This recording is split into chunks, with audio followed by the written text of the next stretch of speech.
So yun na tayo guys, nasa train na tayo. So from Luxor, so yun, Luxor going Aswan. So approximately 3 hours. Nasa first class tayo sa train. Ayan. Waiting for the other passengers to come. Yes. So wala ko masyado. And this one is for Luxor to Aswan. It's $31 US. Yan pamasahe. So yan ang ano nila, medyo kulang ng cleaning. Yan, so marami siya.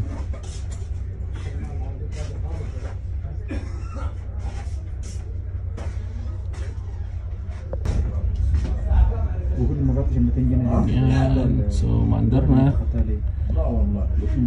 Start na another journey. So nag-stay tayo dito sa Luxor na 4 days, 3 nights. Okay, so stay, punta naman tayo sa Aswan for a couple of days. Tapos dito pala kailangan a day before mag-book na kasi minsan napupuno. So mahirap makipagsapala na sa ticket pag on the spot bibili yung ticket sa kayong travel. So better, advice sa akin is book the ticket a day before your travel and book for first class kasi medyo okay siya, medyo okay. Yun yung sabi ko kanina, needs a little bit of cleaning lang, kaya nagpunas-punas ako dito kanina na side ko.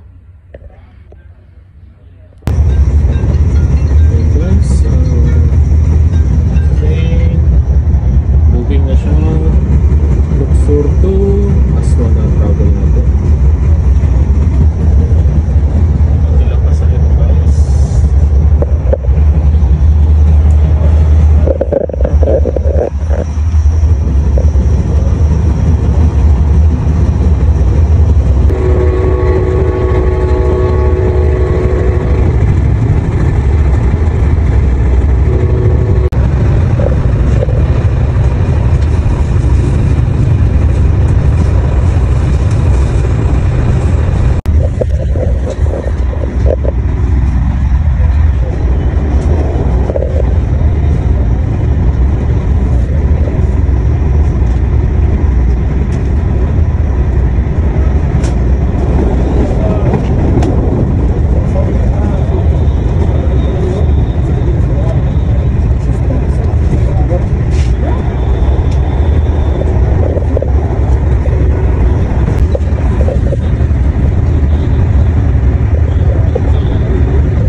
Aswan.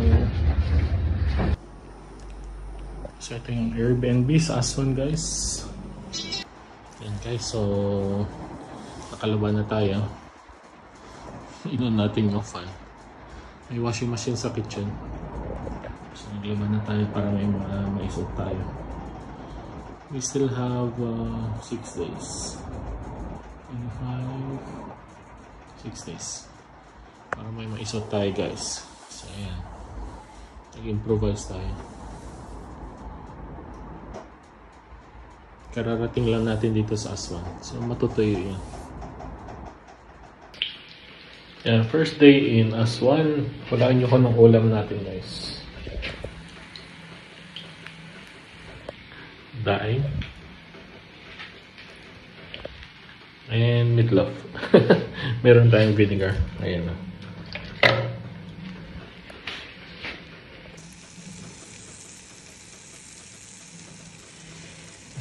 Rice, Airbnb guys. So may washing machine, may ref, may kitchen. Okay. Dito rin yung banyo. Yan. And then ang sala, yung dining, and then yung